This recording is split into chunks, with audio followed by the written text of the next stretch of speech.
Just one touch and I'm lost inside your love. Just one touch means more than words can say. Just one touch and I know I'm gonna stay for always. Gypsy road. Well. I think today's a Wednesday. I think it is a Wednesday. It's been Wednesday. Man, it's actually been a late night. So I am. You might hear it in the voice. I am a little tired and stuff because in the United States of America, Bob, there is an election going on. There's an election going on right now, and as of right now, of course, we're not declaring the winner. But if they ended all the counts, I guess, like I said, I don't know how all the counts actually work. I don't work behind the scenes. Yeah. I'm not here to tell you the counts are real or not. So I'm not getting into that kind of a battle with people today. But if it ended now, I guess Biden would be president. I guess like 2:00 in the morning Eastern time. Trump came out saying that, he basically won. But then 3 hours later, a lot of the states that was red goes blue. So now, if it ended now, Biden is winning. So it's a process, but it's all crazy. But the thing is, my kids were 100%. They're involved and they wanted to learn. And as a good parent, it doesn't matter if you think it's rigged, if you think it's real, fake. It doesn't matter at all. You got to teach your kids how the system's supposed to work. And for one thing, the system here, I don't know how the system works in the UK. It is kind of ridiculous to a point where I understand the electoral college votes, why it was developed back in the 1800s and stuff, because it forced presidents who were running for presidents to go to states that they would never go to. Because it's electoral. But I think we live in a time that with technology and stuff, it shouldn't be that anymore. It should just be by popularity, like everything else. I mean, it just should be, because you and I, we vote in Washington. Now, Washington is considered a blue state. So you could get an extra 1 million votes. Say you get an extra 100,000 votes in Washington. And it's a blue state, so you can say that Washington is for Biden. Yeah. Even with that extra 100,000 votes, it doesn't matter because it's an electoral. Well, it's electoral college. It's all bullshit.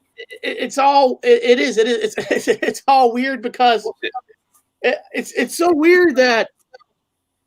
And also, I'm getting emails from people saying, "Hey, have the riots started?" No, there's no riots. There's no nothing. Listen, the riots are not gonna just happen. But what is happening is it's kind of weird. And please, everybody in the chat, don't take what I'm about to say here in the wrong content, because that's so easy to do. It's almost like Trump himself is, don't kill me for saying this word, is like a truther in a lot of ways, because he's already saying that he's going to get the lawyers out to go all to the court systems. He's going to fight because it's all 100% rigged. And I'm not here to tell you if it's rigged or not. So it's just so weird that everything you're hearing is not me, not bullshitting or stitching truth. It's like right there on TV. It's like one saying we got to count every vote, which technically in a system that if it's all 100% correct, everybody does their job correctly, that's how it should work. A lot of people think there's corruption. I'm not here to say there's not corruption. And you got Donald Trump, who really represents corruption. I mean, represents saying it is corrupted. So it's almost like, don't kill me, people, that Donald Trump should be wearing, I am a real truther, because I know it's all rigged. You know what I mean? Because he's saying this. He said this. This is not me joking around, Bob. He came on air yesterday. He came on air and said that they're trying to steal the election away from me, and I'm going to have my lawyers ready. I mean, he's already saying it's all corrupted. So it's so bad that we live in a country that you really don't fucking know what the outcome's going to be, because you're going to get to this point where you're going to mix it up on purpose. I know, but it's like they want to.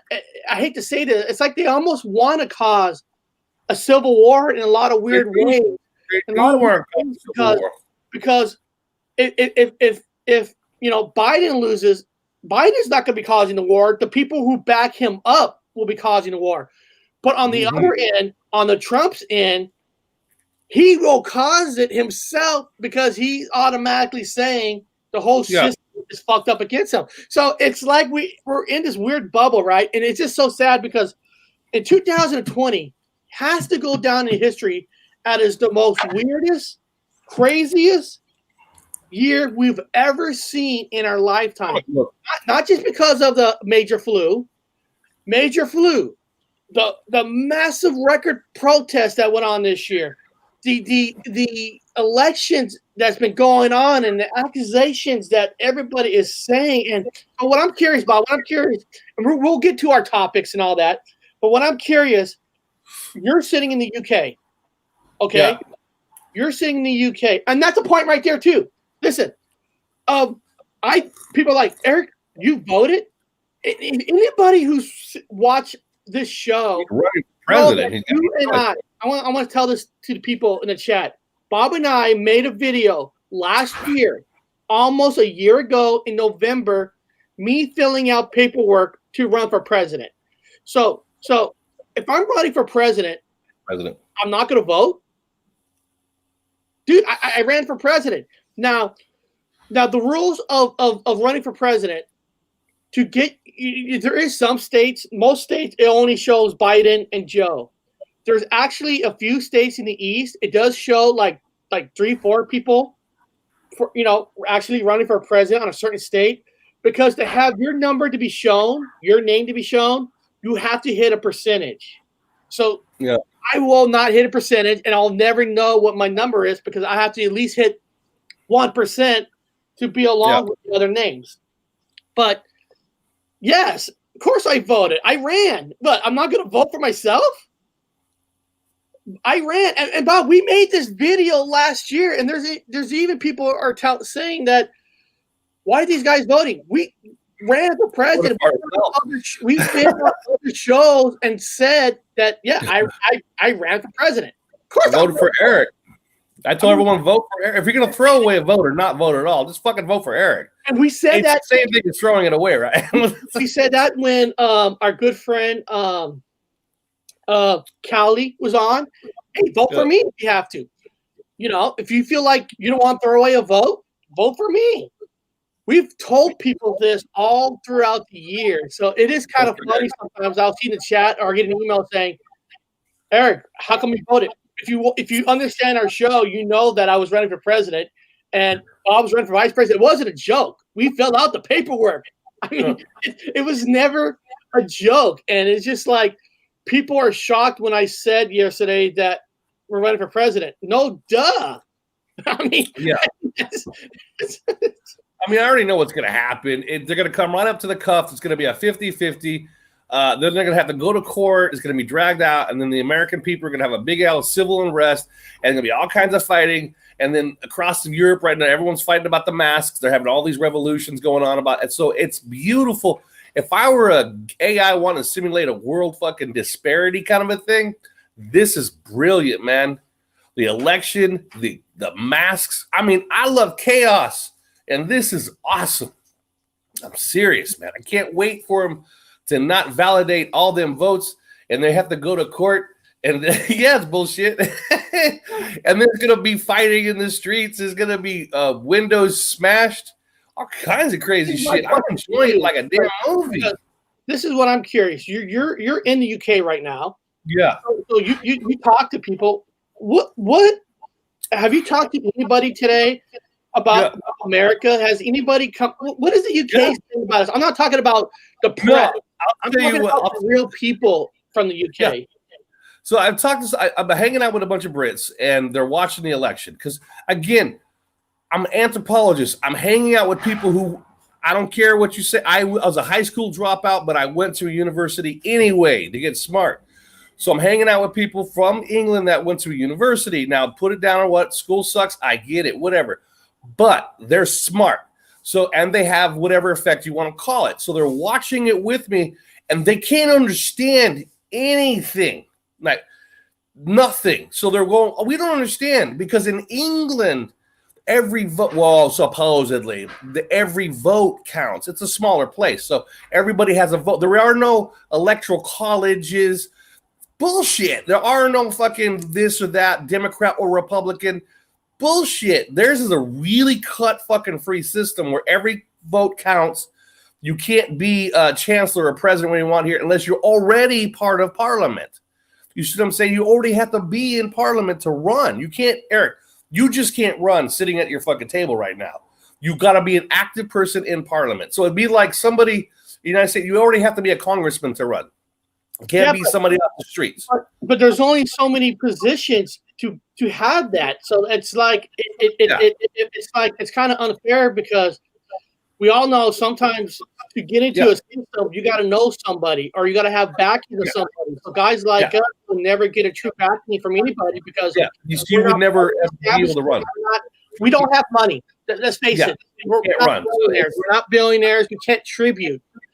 That's so you can't run. You can't run here. In a lot of ways, it's like that here without having that rule, because you're not commissioned by the royal family. They will select to be the two main people for running. Yeah, you're not part of the royal family. You can't run. Yeah, but we are technically the royal family, but they just don't acknowledge it. But anyway, so they can't understand electoral college system, and I'm trying to explain it to them, and they're like, "This is insanely stupid." I said, "Yeah, it is." And so as we're watching it, the guy is going over to all the different color states, and it's like he's talking to children. The news guy. And the people here are going, we are confused. As I go, I know you're confused. That's the idea. It's so over the top bullshit complicated, and they try to make it look, they try to talk about it like it's easy. Look at, somebody's got a state. And they're like, but within that state, there are electoral college votes. I go, yes. But doesn't every vote count? I go, no, every vote doesn't count. Well, no, it's like Montana. Let's use Montana for example. Yeah. If you look on the map, one of the biggest states by size is Montana. So Bob, say Gypsy Road won Montana. Yeah. You know how many electric votes Montana is worth? 1 point. Yeah, a point. Where in California, it's like worth, I don't know the number, like 67. I know Florida is worth 29 because it's supposedly based on the population of each state. Yes. Now, how do they get that exact number of how many people actually live in that state? Yeah. I can't tell you, but yeah. That's so see, they're he won Michigan. That's 6 electoral votes, but he won this. He wants Pennsylvania because they don't get it. Pennsylvania's worth, I don't know, like 16. I don't know, whatever the point is. It's a bogus system designed for you to fail. Nobody can run but them. That's just the way it's designed. So I was trying to explain to them what an electoral vote is. Does it cost you to run in UK? Think it's about 3,000-4,000 to run for. Wow, you actually have to pay. I mean, I know. Yeah, they got to pay to run. I know you have to pay like a campaign, but you actually have to pay for like getting a license to run. That's Eric. You're talking about a country that has to pay for TV tax. They got to pay TV tax here. If you don't pay TV tax, you can go to prison, dude. So make sure you understand this is Britain. This is already a fascist regime with that fucking whatever coup's in charge. So anyway, back to the subject. They're confused because like we have they're like in Britain they have the popular vote. I go, there is no popular vote in America. The popular vote don't work win. It's the electoral college vote, and they're like, there is the governorship and all that are popularity. Everything else is popularity except for presidents. It's real simple.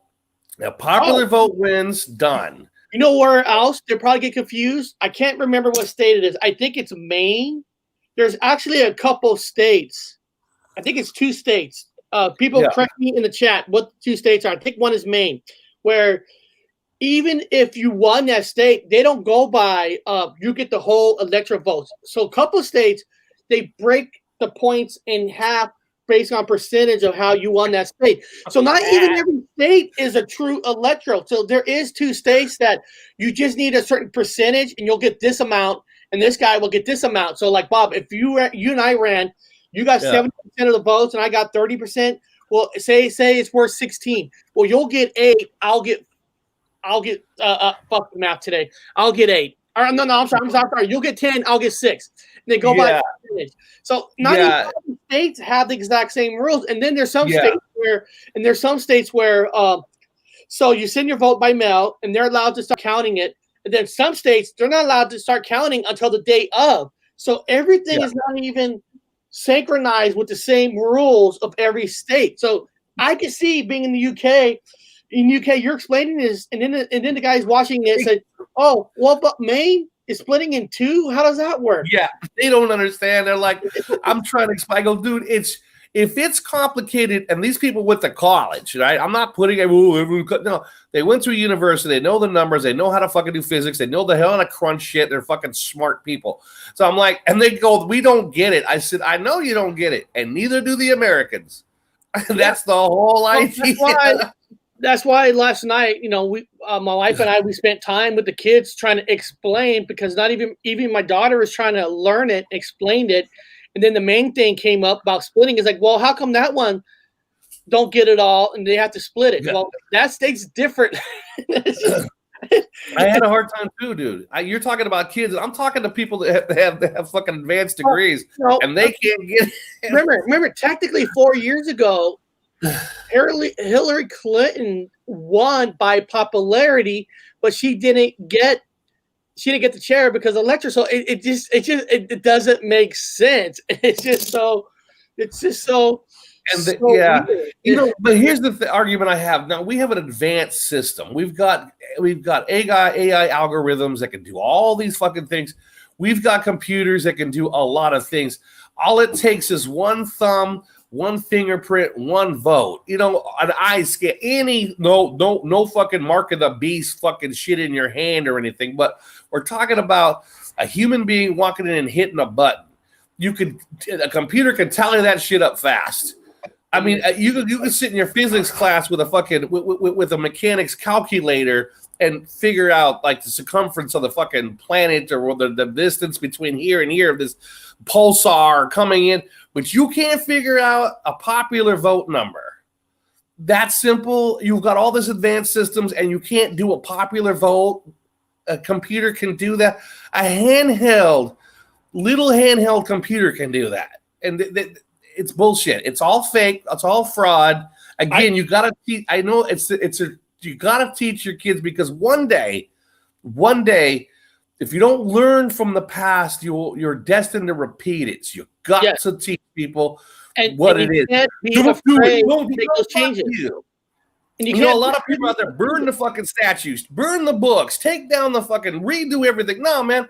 If you don't teach your kids about voting systems, it don't mean it's right. It just means if you don't teach them what it is now, then they won't. Then in the future they can improve on it.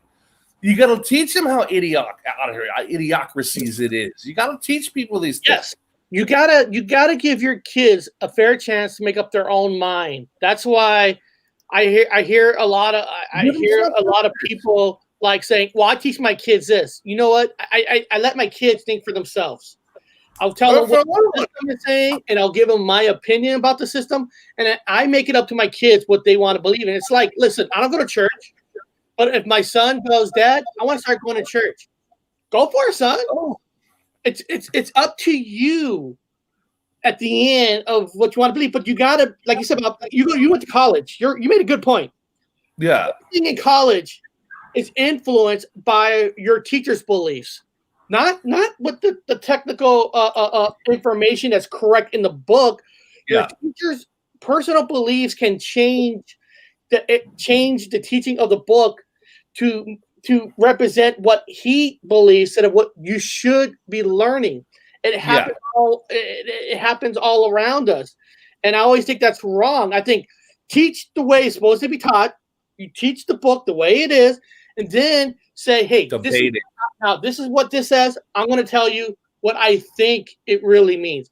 That's what you're supposed to do. That's the way you should do it. Don't automatically influence your stuff onto people because it's just not right. Oh, I fought with my professors all the fucking time. I fought with them tooth and nail, and they love me. I know. You know, we both went to college. We both had professors. And the one thing about not every professor, but professors always say you should ask questions. But as soon as a question feels like you're challenging on what they're teaching, they take like an offense against you where they should be like, hey, this guy's thinking for himself. I like this guy. Instead of that, like, I'm going to throw you back in the class. I'm going to grade your grades even harder, trying to force you to leave my class. Well, yeah. Well, you got like the narrative. They teach the narrative, and then you take the narrative and then you debunk it. I debunked I was in anthropology, archaeology, evolution. I had debunked tons of shit in evolution. I had debunked tons of shit. I argued all kinds of stuff. And a lot of the shit, the teacher's like, whoa, fuck, you got a point there. I'm like, yeah, I do have a point there. That's the whole idea is you take the narrative, then you step it up and you tear it up in front of their face. And so let me test your narrative. Let me go outside the box and try to do it. Now, if you don't ever do that, then you're not really doing anything. You're not fighting. You got to take the narrative, wrinkle it up like a piece of paper, and throw it the fuck away. Do whatever you want with it. But once you learn the narrative, you know where the enemy's coming from. Once you know what the enemy's thinking, which is Sun Tzu, the art of war, always learn what the enemy's thinking, then you can fight back better. You could fix it. Always think that way. Always think. To me, they say, what's your Bible? Sun Tzu, the art of war.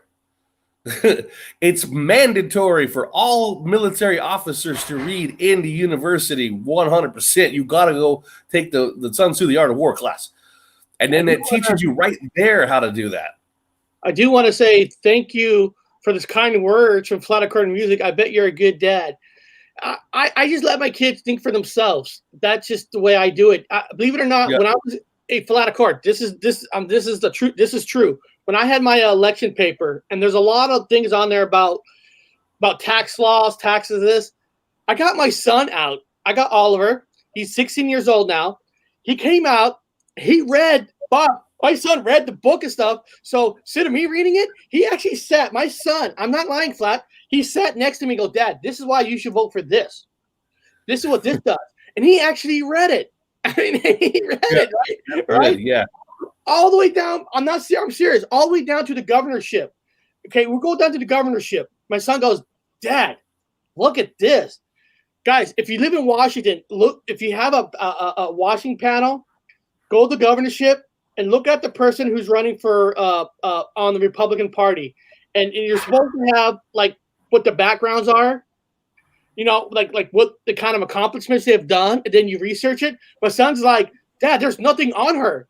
It was like there is no background, there was no nothing, and it was like, how can you do a background check on this person when there's nothing here to say, hey, this is what I've done?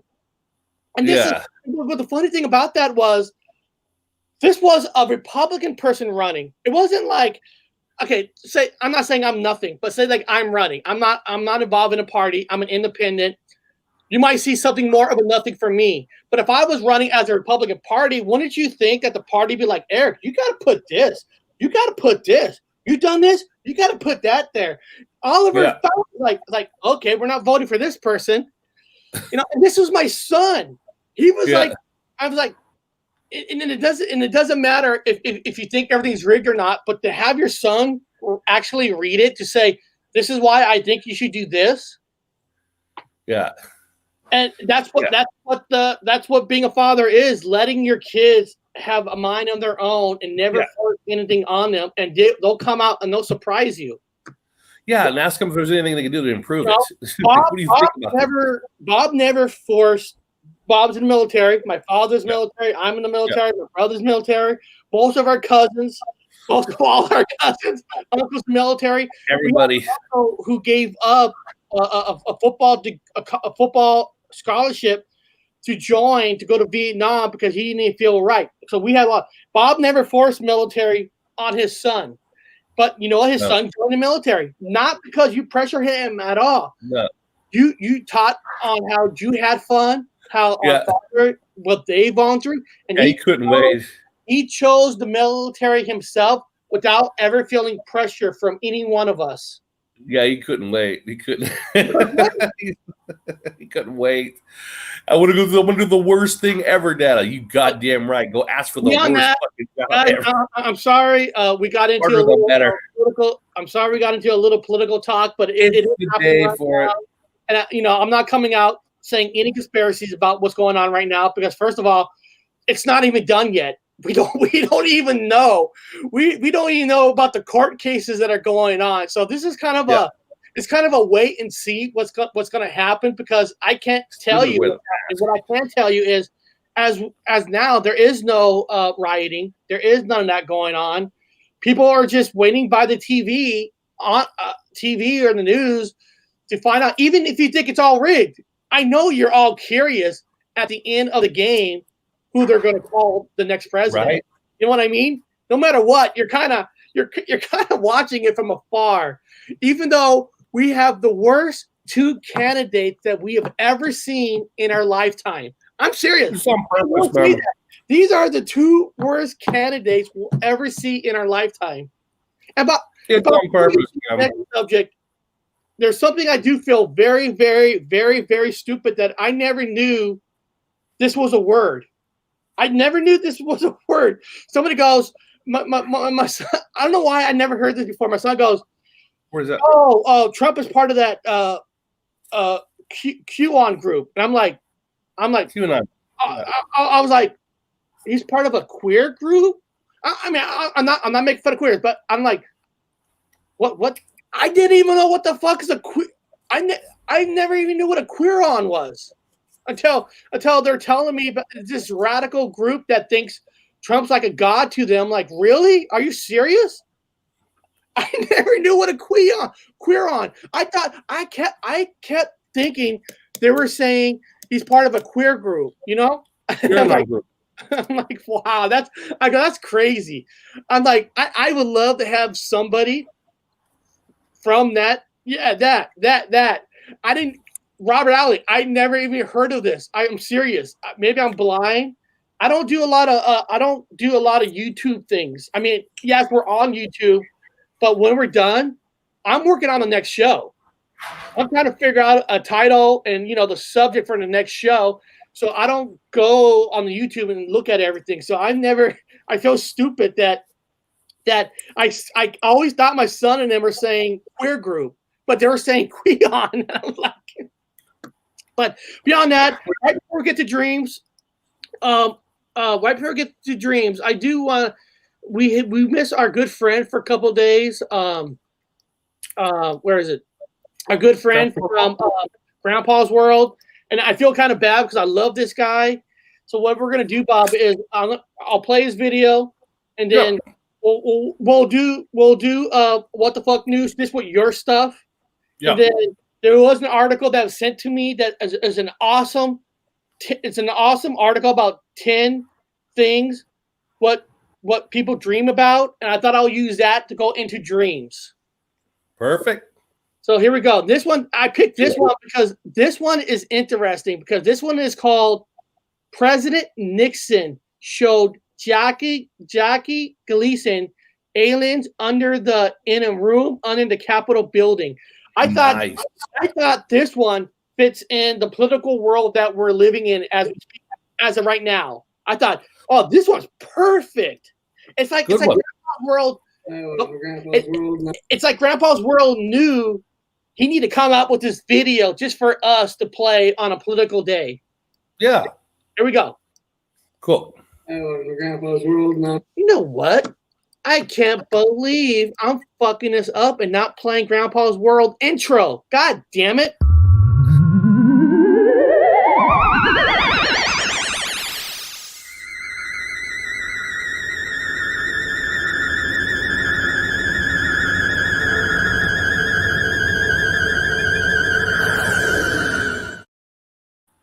All right.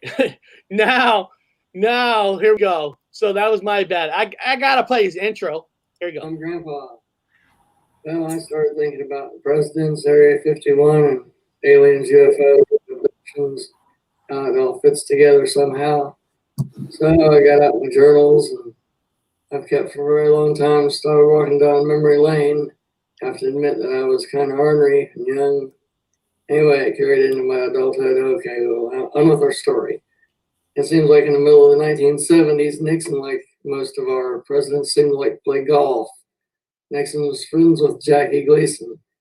They played golf and whatnot. So one night, Nixon shows up at Gleason's house alone with no security, none.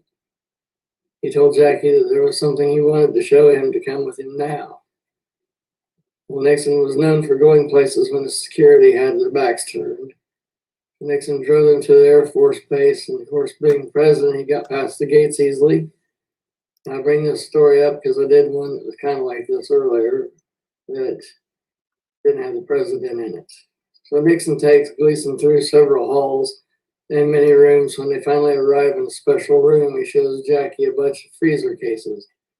Jackie noticed the wreckage of a UFO over by the wall that was in pieces. He looks a bit further and he sees these big glass jars. It took Jackie a minute to realize that each jar had a child in it. No, not exactly.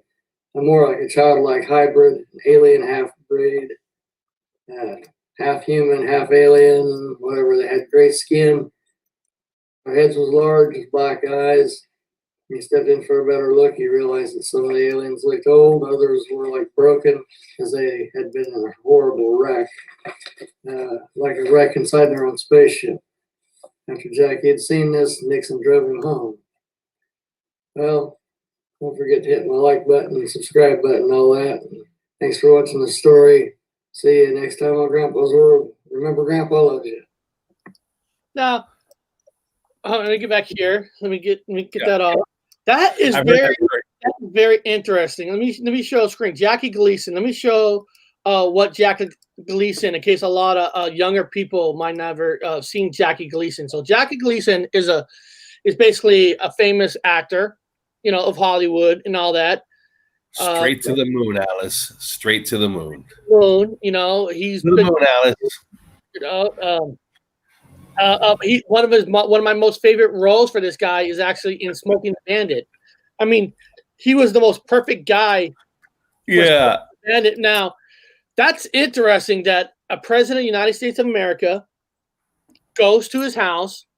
Yeah. And of all people that's gonna have this stuff is Jackie Gleason. Now it could make sense because Jackie Gleason, during that time, he was a hot actor. He has a lot of money. You could buy whatever you want. Did he really buy hybrid aliens and have them in jars or interdimensional? You don't know if they're from space. They could be interdimensionals from the future or past. You don't know. But if it's true, and I'm not here to say it's true, but if you got the money, I guess you could own anything you want. Buford T. Justice, Eric. That's Buford T. Justice. Listen, guys like this, when they play certain roles, I know we're not a movie talk here, but these kind of roles like this, where he made it so extra special that these kind of people should have got nominated for like best supporting actor. I'm serious, because there's certain characters that you cannot imagine anybody else playing. Buford T. Justice. Remember he had that goofy, stupid son, and he's like he rips his son through the whole movie. I mean, you cannot be from my loins. You cannot be from my loins. Right there. There's the where is it? Where's the picture of the goofy son? I thought there was right here. I mean, I mean, it's hard for us to say. First of all, the question is why, how, when you ask the question can this be a real story or not? You do have to ask. Now, if he's president, it would be weird that he shows up without security, because security knows where you're at all times, unless they're hanging out outside on purpose, because Jackie Gleason has a gated community, probably, maybe. So, but I guess, Bob, I've heard the story. I've heard Jackie Gleason. Well, I didn't hear him say it, so it's a story. If it's real, if he got the money, but why would this famous actor that everyone knows who Jackie Gleason is walk around and just blatantly lie to people? But he told people that, he was taken down and looked at it. I heard he went to Area 51, though. See, that's why it's a story. I heard in the story community, whatever the community, that Nixon took him to Area 51. So I'm like, really? He just walked him into Area 51? We saw these. I heard they were sarcophaguses, and he looked down at them. So the story keeps, as everything goes, changing all the time. But whenever there's smoke, there's fire. So obviously he knows something. I don't know which one's real, which one's not anymore. So many different stories about him. But he was telling people, even if it was fake, but he looked like a fool's doing it. If he just telling people, oh, yeah, he took me down and take a look at him. But, but right now we know that Tom DeLonge, Eric, from Angels and Airways or Blank 182, now I think he went to go see the aliens. Could be. Now, yeah. Well, now, if you ask a connection, now somebody might ask, well, what would be the president of the United States of America connection with Jackie Gleason? Well, there is a hard connection. Richard Nixon is a Republican. Jackie Gleason himself was in the Republican Party. So and a diehard NRA member. Yeah, he was a NRA. He was hardcore. So yes, there is a connection. It wasn't like they're in opposite parties. They were in the same party, and even as president, you need your backing. You need to have your backing, your money, and who's better to have a backing than Jackie Gleason for Hollywood? Because percentage-wise, Hollywood is liberal. I mean, percentage. Not everybody. I mean, you got a lot of people probably don't know what's his name. The guy who says, "All right, all right, all right." What's his name? All right. Oh, all right, all right, all right. Yeah. Oh, come on. McConaughey. Matthew McConaughey. Yeah. All right. He's a Republican. He's in Texas. He's a good old boy. So there is certain connection now. Now in those days, I don't know if people know this. Your cowboy guy who lost his swagger, John Wayne. The Republican Party actually asked John Wayne if he would be willing to run for president. I believe it. Yeah, he died of lung cancer. Story. That's a fact story that he was actually asked. Yeah. So I'm just telling people the reason I'm bringing this up because that's your connection between Nixon and Jackie Gleason. Why he would be at Jackie Gleason's house. I mean, they hire actors. Presidents are actors. They're all actors. So he was a good actor. Even Clint Eastwood was he ran for mayor and won mayor of Carmel. And so Arnold Schwarzenegger was governor of California. And do you guys know what president won almost every single state? I think just except for 2. Does anybody in the chat know what president technically won almost every single state? I think it was the most state won by any president ever. Does anybody know? JFK? No. Oh. Well, Bob, you gave the hint. Actors. I mean, with an actor. Oh, well, then of course it'd be okay. I know who it is. Ronald Reagan. Yeah. Actor. Yeah. Actor. Even not all Democrats, but yeah. They won't admit it now. But 80% of Democrats like Reagan too. That's why he won almost every single state, I think, except for 2. So because he knew how to talk to people. Actor. Yeah. Actor. That's a trick to anything. That's a trick to YouTube, right? If you know how to talk, you already won something. Yeah. You can talk, Bob. You could talk about your fucking pet rock. You found this fucking rock. It looks like the Virgin Mary, and the way you talk, because you could do it. You probably make people believe it. Yeah, damn right. It's I have a talking rock. You have a talking fucking YouTube rock. channel now. Man. Talking rock with his own YouTube channel. Talking rock. Bob, you could. If you want. I wish we could do an experiment where if you were just, I know, don't get me, don't, but people don't get me, Bob, don't get me on this. If you were straight and narrow, and you played more like I guess an actor from Hollywood or a DJ on a radio station, an ex-DJ, if you come out in a suit or something and you made a show about pet rocks, the way you talked, I bet you in 1 year, you will probably have over 100,000 subscribers about pet rocks. Oh yeah, easy. I think, you know, I mean, that's a compliment for you, really. I mean, you have that voice. So I'll do that. I'll put up I'll make a YouTube channel. It'll be dedicated to a pet rock. Pet rocks. I'll teach people how to talk to it, how to take care of it, take it for walks, play with it, everything. Oh, yeah. Funny. Our friend Decatus Moonblade wrote, "I feel it in the air. Are you tired today?" He just came into the show. I am. Show. If she would have saw the beginning of the show, she would have said, "God, I'm tired today because of the election." So there's a lot of people that are tired today because I don't care if you're into the politics or not. I guarantee you're watching it somewhat. You know, so you are a little extra tired. I do it for anthropology. I'm not from this fucking place, so I gotta watch all this shit and make my notes. So let me go into no choice. What the fuck news? Let me get this ready. Like I said, guys, how we're gonna do what the fuck news today is we're basically just gonna use Bob's story for what the fuck news because I was sent a cool article, but the article is more towards dreams. So I'll just continue with mine into dreams because basically mine is just basically the 10 most common and weird dreams people have. So it is like what the fuck, but it's also in line about dreams.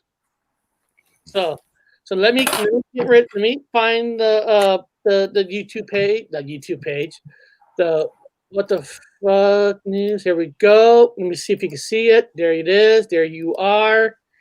There I am. Handsome as fuck. Here we go. Handsome, man. Very handsome. And right before we start, let me do a fast shout out. We want to start this video. Welcome, Scott Moran, for being here. Medela Mile, thank you for being here. If I'm saying this wrong, I apologize. Is it Decatus or Decatus? Bob, how would you pronounce the D-A-K-A? Decatis. Decatis? Decatis, Moonblade. Silvatana Maximova, thank you for being here. Our good friend. Yeah, I like her. Yeah, she's girl. good. We love Ocean Girl. Yeah. She's really good. She's good people. She's just good people. Captain Rankin's also good people. Medela Mile, Karen, and Aston. Flat Accord Music is great people. You know, I'm not gonna. Sometimes on StreamYard you can't go back a certain amount. Robert Ali, Sucker for Silver. I like that. I like his name. I like that. Torres, good old Torres. You can never have a show without Torres. You submit clothes and umbrella. Yeah, that's probably true. Zulu's here. Tom Murr. Good old our good friend Black Researcher, awesome channel. Windows of the Soul, of the Nile. She's freaking awesome. We got awesome people here that are just awesome for the communities and just good people. So I'm gonna go to your video now. Just want to do a fast shout out to say thank you guys for being here. I appreciate it. Here we go. Hello, welcome to What the Fuck News. Welcome, my fellow skepticans. we're looking at something really interesting. It's in my notes. I'm blind, so I'm going to read my own braille. But anyway, we're going to talk about the CCDH. The CCDH determines which channels are out there and which channels are not. That includes all social media platforms, including Twitter, whatever spheres and YouTubes and Instagram. I don't fucking know. There's so many. Who cares? Obviously, they're all out of China or Japan or who cares? I don't know, private, whatever. But the important thing is they have the right to take your misinformation down because you're all fake-ass news people. And it's kind of cool like that. Let me give you the definition of this. It's the CCDH. I've never heard of them, but they exist since 2017. So they're called the Center for Countering Digital Hate. Again, Center for Countering Digital Hate, the CCDH, the counter for whatever's. Anyway, I think it was the Ministry of Magic, and they're making sure you guys don't get your shit out there. So a lot of you with your platforms that keep getting shut down, channels keep getting shut down, it's because of these guys. Now, the board is actually, this is a company out of London, England. And the board consists of actual lords. That's right. Royal family members are on the board of the CCDH. Not only are lords on the board, but you also have guys from Parliament. Yeah, you have members from Parliament also on the board. And here's the catch-22 or the catch, whatever you want to call it. Here's the weird part. Suck it to you, old people, because it's actually being controlled by not an algorithm. Oh my God, the AIs and everything. Idiots, it's not an algorithm. It's teenagers. That's right. Teenage volunteers. If you guys look up the CCDH, you'll find out that it's being run by teenagers. Teenagers with cell phones and computers and all the social media things they have on their bodies or whatever they carry, because they carry it 24/7. And they are the ones going to your sites and determining if you guys are hate speech or misinformation. They make the fucking judge call. They hit the button, and guess what? You get shut down. And again, not computers, but teenagers working for the London CCDH Center for Countering Digital Hate. So let you guys know about that one. And that's a what the fuck. But also one more thing, David Icke himself has a personal page on there where they're trying to take him down. Now, I think he's a piece of shit like an Alex Jones and he's misinformation. However, they are taking down his platforms and all the channels. They have a major campaign to get the asshole down. That I've actually kind of signed into it. I'm supporting it. He's a dick. I don't like the guy. He himself is a lizard, but that's not here or there. One last thing, don't forget that Prince fucking whatever Williams Scullin himself, Prince William Scullin himself is actually personally taking a liking to Fortnite and is trying to ban it because it has a live platform and everybody live chat and people are going, he don't want nobody chatting live. So anything with a live chat, they're really trying to get taken down because you're actually all talking in the sidebar. So again, the Ministry of Misinformation, the CCDH, it's coming after you. And they're using teenagers as volunteers. Hundreds and hundreds of them are all volunteering to take you down, adults. Have a wonderful day. Well, I gotta see you dancing.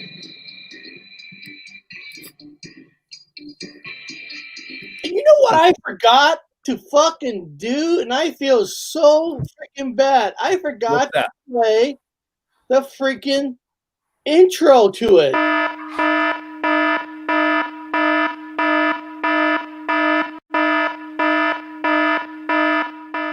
Welcome to What the Fuck News. I didn't play that intro. You know what? I'm gonna say something. I don't think you're. Hold on. Tomicon says all teenagers want to do these days in WAP. I don't think you're crazy. Because let's face facts. The facts are the percentage of YouTube, the big channels, Yeah. are percentage wise. Let's just be honest. Are with the younger generation versus us. Yes, don't get me wrong. There's a lot of older people that have big followings. There's no question. But percentage average wise, the money for the channel is with the young people, because younger people cut the cords a lot longer than the older people. That's just a fact. That's just a fact. So I can see your point where a young person is watching your channel and say, you know, this guy is hating not, because let's go back to something simple. When you had a channel, you do still have that channel. You did your Paranormal Effect channel, and then I was not doing that kind of a channel. I was doing more paranormal side of it, and I had you on. And without the normal 3 strikes, you're out. My channel was taken down like that quick. And I'm not saying it's about to sound weird or not, but I wonder if a young person said when they saw your channel, like, "Oh, nobody's gonna take this guy serious. He's drinking a bunch of alcohol. People are gonna think he's crazy." Now I go to my channel where I wasn't drinking on the air. Like, this guy's not crazy. Some people might actually believe him. That doesn't shut him down without even going to the 3 strike system, right? Yeah. Because I never did anything that was considered, I don't know, could be a strike. And also, I don't know anybody here in the chat, if you're a veteran who had to go through Service Connect Disability Program or not, that you had to file for disability or anything. Bob learned this himself, that when he was going through it, the people who are deciding if you even get a percentage or not, we're not doctors. We're not doctors or nurses. We're actually young kids who just came out of college, who didn't even know what a certain injury is. Making 20s. Making your decision of your body. And remember, get this, guys, get this. You Bob's American soldier. I'm American soldier. We both got hurt in the military. We both got hurt in the military.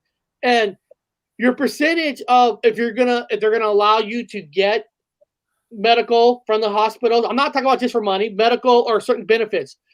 Your whole benefits and medical was all dependent on not doctors, not nurses. Now you have to go see a doctor, but then the doctor writes his evaluation, and it gets sent to like a counselor.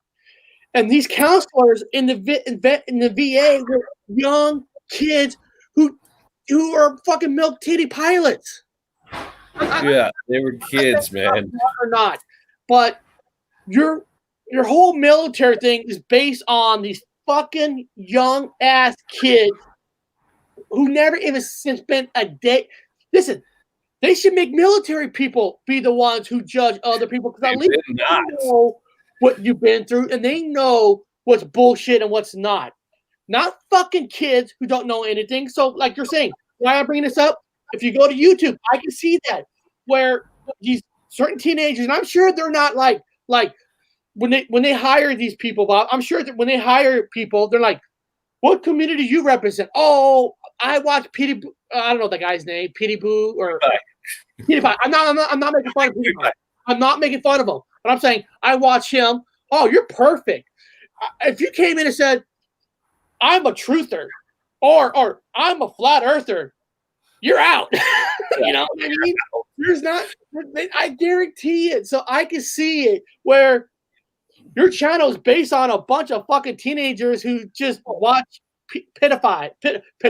I'm sorry, not pedophile. PewDiePie or whatever his name is. PewDiePie. Yeah. I'm not making fun of him. I'm just saying. I'm just using him as because he's probably one of the most popular guys. Oh yeah, I like his show. I did research. I did research on the CCDH, the Center of Countering Digital Hate. Now, I looked them all up. I did the background. They've got a webpage, so just go do your own research on them. Look these people up. Did an investigation myself because anthropologists, that's what I want. I'm trying to figure out what's going on. They don't touch me with a 10-foot pole. I can do anything. I got fart on fucking camera with a joint in my mouth. I don't get taken off, but other shitheads get taken off. No, not shitheads. I just call generally anybody a shithead. So I'm trying to figure out what's the deal now. Is it the algorithm? Is it the words you're using? Well, that's part of it. Tell you. Yeah, it's part of it. But what it is it actually this CCDH guys actually hired. They're not being paid.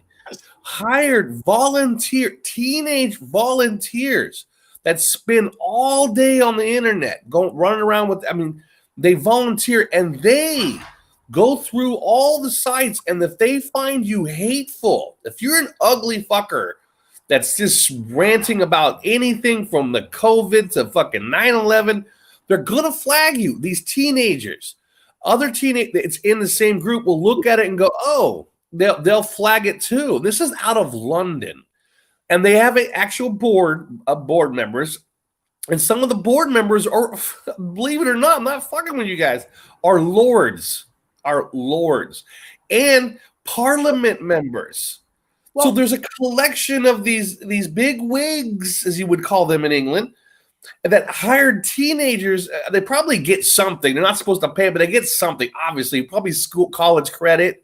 They're getting some kind of credit for it. They're going through and they're judging your sites. I get everyone's like, well, it's the algorithm. Go ahead. Maybe the algorithm. Algorithm is part of it. What I mean is, there's a million channels. There's a million channels, and there's no way they could get to every single hate channel. So maybe they do use it to pick out words that they know is being used on hate channels, and then it goes to the teenager. You got to check out this channel because I'm getting a lot of hits on this. I'm getting that over them saying this guy is saying the flu word a lot. Check out this channel. Now they even got a private site for David Icke. Now I don't like the guy. I don't endorse him at all. I mean, he's a liar, but he's just out for the money. But the guy, they actually have a site for him to take him all the way down, and they were successful. They've taken him off Twitter. Of course, they're supposed to. If they did it, they're supposed to. But they, for example, they took him off Twitter. They took him off Insta. They took him off all of the platforms, even YouTube. Now he has to use different sites. They gave him Netflix subscription. Well, I don't know if you meant to give all these teenagers. They will give you all these free if you go check channels out. Exactly. So I mean, the fact that they're hiring volunteer teenagers, and that's the word they use in the literature. That's not me saying it. No, you're not crazy. Because when we first moved to Washington, first time in Seattle, I think it was I don't know, maybe 20 years ago. So I was a lot younger. I was, in my 20s, and Nintendo headquarters is up here. Yeah. And I got selected by Netflix, by Nintendo to go play some games and give them my opinion of what I think of it. And I was in place. So I went, I played a football game, I played a hockey game, and you give them rights. That's no different. Like the thing is, because I was in my 20s, I was young, and you're right, because what I didn't realize at the time, everybody who was in that panel playing these games were all young people. I don't remember being an older person. So if you break it now that was before gaming online was even huge. But I'm sure that they have people now. They take young people to go online to these games to see what's not and what people are making it bad. Should we ban this person? Well, that was a good guess. In fact, I guessed the same thing. I didn't remember who put it up there. I wasn't looking down. But anyway, like they're probably getting free internet, free Hulu, like you said, free Hulu, probably free Netflix. They're getting all the free channels. And I'm blessed. My teenager children are woke to this nonsense. Very good. Well, but a lot of them aren't. So if you really read it, if you decode what he says, I'm blessed. My teenager children are woke up to nothing. What I'm reading it is he allowed them to make up their own mind. So he's extra blessed because he did not have to force anything onto them, like we were saying earlier. That you allow your kids to make up their own minds, and you're going to get a lot farther away because you're not what we will call brainwashing. We have that. They're not going to listen to certain words, Eric. No, even if your kid, even my kids were young, if they're awake and they're looking at some people talk about certain conspiracies, once they start hearing hate and anger, they're gonna hit it too. I mean, they're like, I don't want to hear this guy. There's some people that are calm out there talking about. There's some assholes that are just they're just loud. Boop, done. So I'm just warning you guys who's listening to you. These are teenagers, man. And these kids can shut your shit down. It's not something I'm making up. It's something, it's online. You can look it up yourself and say the words. I'm like, oh, wow. If I go to your channel, Bob, I bet you if I went to your channel, because they know your age, if I did a report, you know how you do a report saying, I don't know, hateful hate or something, they'll look at me like, how old is this guy? He's 47? No. Now, I say a 20-year-old went in there and did a report and saying this guy is this. You might be right. They might say, well, this kid's 20. He might be on to something. This guy is 47. He's just an angry old person. And you're a bitter old man. He's just a bitter ass old man. Yeah, that's kind of where it's at. So you guys got to be careful with your sites, whatever you do. But you know, the sites that I go to are friendly people. They're calm. They're well spoken. They're calm. They've got good little fanciful. Nobody's walking away angry. They're staying on. The other ones are coming down. I'm like, no, you're right. I told you before that one of the things that I've done for myself was I got away from a lot of channels.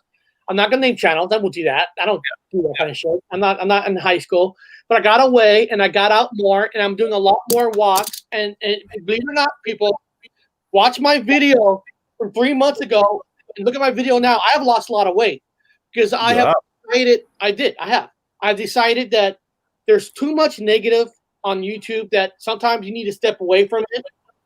Go out, take a walk, and then sometimes I'll come back at night, and I might, maybe it's Medella's having a show on.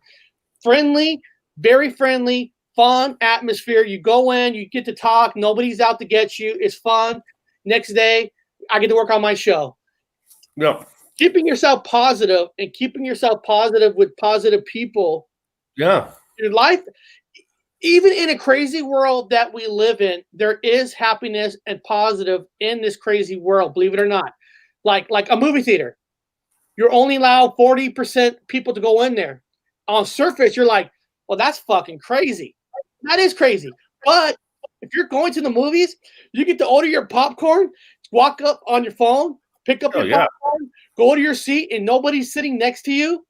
And that's awesome, dude. That's awesome. So what I'm saying, Bob, is even with craziness going on, there's fun in it in some ways. Yeah. I know, because listen, you gotta have some positives in your life, right? I mean, I might say my new dog is crazy, he's wacko, but because I got this new dog, I'm walking it a lot more. The dog is actually helping me lose weight. Yeah, dogs will do that. You know what I mean? It's that's why we're gonna get into dreams. So guys, my what the fuck news is a category that's with the dreams. So I'm gonna share the screen. It was sent to me. Actually, it was sent to me this morning from you guys, from people from the chat. One of you guys sent me this, and I want to thank you guys for sending me this. This is called 10 Common and Weird Dreams People Have. Now, I don't know. Now, there's 10 of them here, but I can't tell you if the number one flying dreams is actually considered number one. Let's do this. I'm going to start with number 10. Let's start from, I guess they're voting from less to great. Okay. Now, number 10, according to this, 10 most common weird dreams people have. It's called, number 10 is break-ins, burglary dreams. If you dream of a break-in or being burglarized, it often indicates a feeling of helplessness, violations, or invasion of your space. The dream often occurs following highly traumatizing life experience, a major life change, or relationship issue. Burglar dreams often are symptoms of post-traumatic stress and are the body's signal to slow down. Allow yourself to adjust and, if reoccurring, perhaps seek the help of a qualified professional to assist you in working through your emotions. Now, Yeah. this might be true because when I was a kid, I remember this break-in dream, like I just had it yesterday, where I remember in this dream, we were coming home in a green Bronco, which Bob, our father had a green Bronco, a 1973 green Bronco, and I remember on the side of our house, we're living in the Kerman gutters, next to an auction, and our window was open. And I remember in the dream, I crawled through the window, and I don't know how I crawled through because this window is way high off the ground. There's no way for me to get up there unless in my dream somehow, I don't remember flying, but I crawled through. And I remember walking to the front door, and when I opened the front door, some reason, guys, this is not a joke. Santa Claus was standing in front door with the Christmas tree, and he stabbed me with the Christmas tree, and I woke up. So I didn't get to see the Christmas tree penetrating my body. I saw the motion, and I woke up. So was there stress? I mean, we didn't have a mom.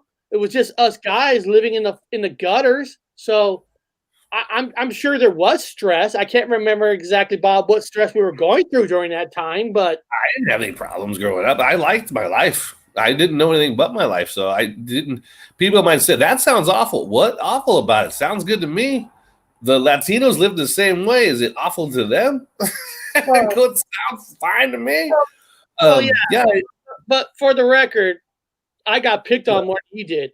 Well, you got picked on a lot. Yeah. Yeah, I got picked on, so maybe my stress was because I was getting picked on. I don't know. Well, yeah, when you were a little kid, remember Eric couldn't talk. He had a speech impediment. You were deaf with a speech impediment, so nobody knew what you were saying. So when you talked, everyone was like, "What is he saying?" They don't know what you're saying. So yeah, they were picked on you a lot.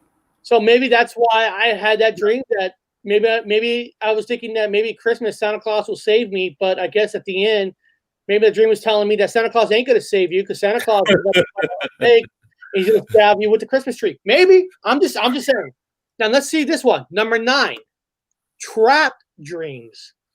The dream you are lost or trapped often signifies feelings of restraint, imposition, restriction, and confinement in your career, personal relationships, or because of health issues. The dream is often a good indicator to let go of your past and determine what is hindering your growth in your walking life. The dream often stems from loss, fear, indecisions, or unresolved issues from the past. But you know what? But the thing is, when you read that, I mean, that could be any other one of these top 10 lists. Yeah, it could be any of them. Any one of them. I mean, no matter what, we're all in some kind of a personal relationship. If you're married, you're in a fucking relationship.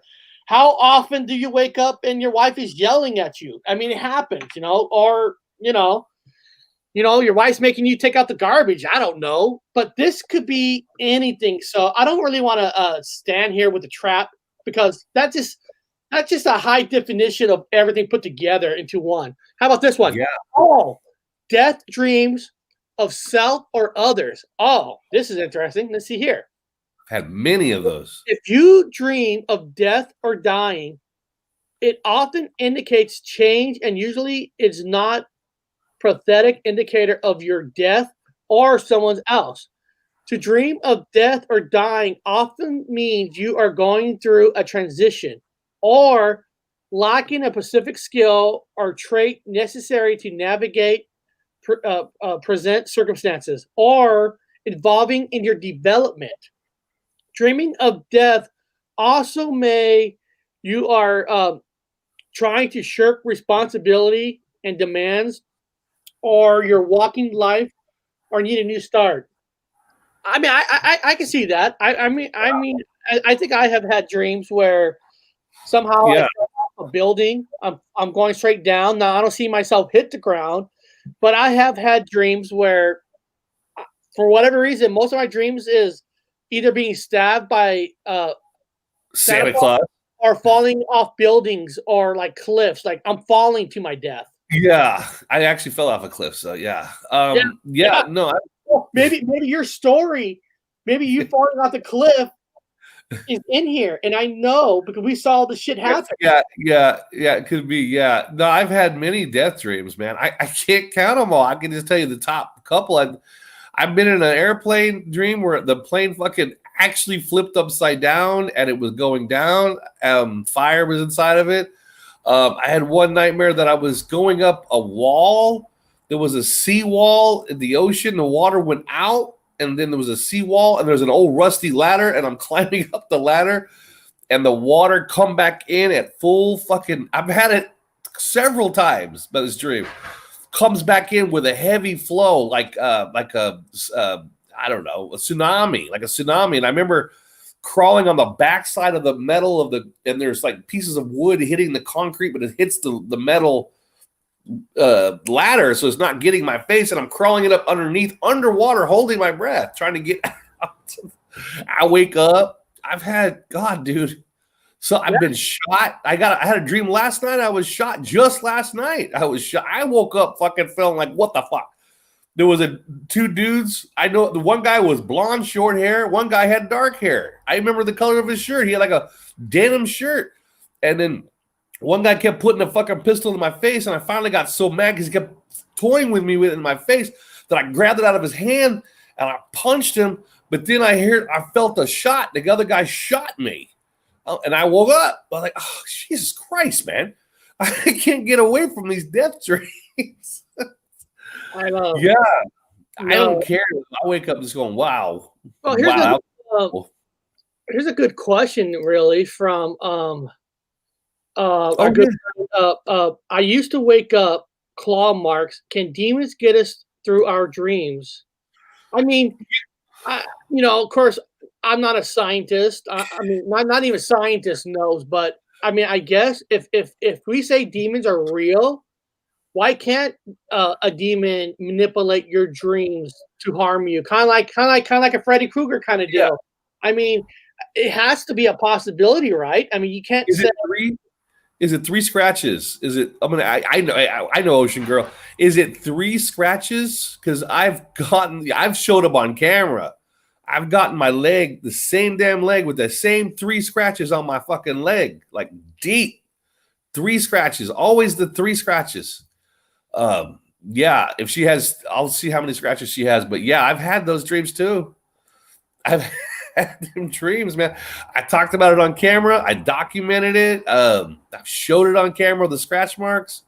Yeah, I've had 3 scratches on my. They like that top part of your leg, not the back, not your calf, the top part. They like that shin. They like to scratch the shin. So had that too. That's cool. Yeah. Did she post how many marks yet? Oh, right here. Yeah, 3 scratches. 3 scratches. Yeah, I've had the 3 scratches. I've had some of those demonologists tell me that it's a demon. Look at this one. I had a dream that a dude sliced my leg with a knife, and then I woke up and the cat was attacking me under the covers. You know what? I've you know what? That I don't think that's far stretched, because there's sometimes when you do have a dream and you wake up like, I don't know, like an animal or something's on your leg or something, and somehow somebody's doing something and you're dreaming that in your dream. I don't know, because maybe you're in a light sleep and you're kind of seeing it. Yeah. But if I go here, dreams, okay, it says dreams can be entertaining, disturbing, or downright bizarre. We all dream, even if we don't remember it the next day. But why do we dream? And why do they mean anyway? So according to one study, even though you don't remember a dream, it's saying that we dream every single night. Any single night that you go to sleep, we're basically dreaming. So hold on, let me get. I like that people see things that where I'm reading it from. I'm making up anything. So I'll put this article in the page, and we'll go back to our top 10 list. We'll mix it in and out. This says, dreams are basically stories and images that our mind create while we sleep. They can be vivid. They can make you feel happy, sad, or scared. And they may seem confusing or perfectly rational. Dreams can happen anytime during a sleep, but you have your most vivid dreams during a phase called REM, rapid REM. eye movement sleep, when your brain is most active. Some experts say we dream at least 4 to 6 times a night. Oh yeah. A lucid dream is one in which you're dreaming. Research shows that lucid dreaming comes with a boost of activity in parts of the brain that are usually restful during sleep. Lucid dreaming is a brain state between REM sleep and being awake. Okay? Some lucid dreamers are able to influence their dream, changing the story, so to speak.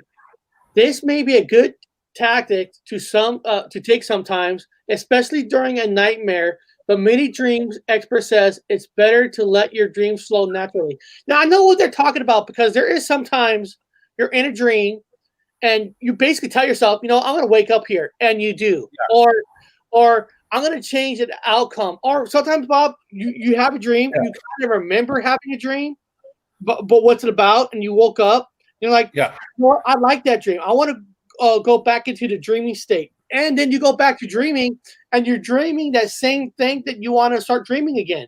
So yeah, you can do that. Put yourself back into it. Do that. Yeah. Now it says here, nightmares. A nightmare is a bad dream. Ooh. It's common in both children and adults. Well, let's just say it's common in the human body. Okay. If it's common in children and adult, well, that's everybody. Okay. So they should just cut the shade and say it's common in people. Stress, conflict, and fear. Larry wants a friend. Trauma, emotional problems, medication or drug use. Well, no, duh. Medication, drug use. Yeah. Or illness. Yes. Now, here's something here. Why do we dream? Okay. So this is what it says. Why do we dream? Now, remember, guys. The narrative. There's no 100% scientific, 100% proof of any of this is exactly true, because in the world, we don't know. Okay. There are many theories about why we dream. No one knows for sure. Some research says dreams have no purpose or meaning. Others say we need dreams for our mental, emotional, and physical health. So guys, right there.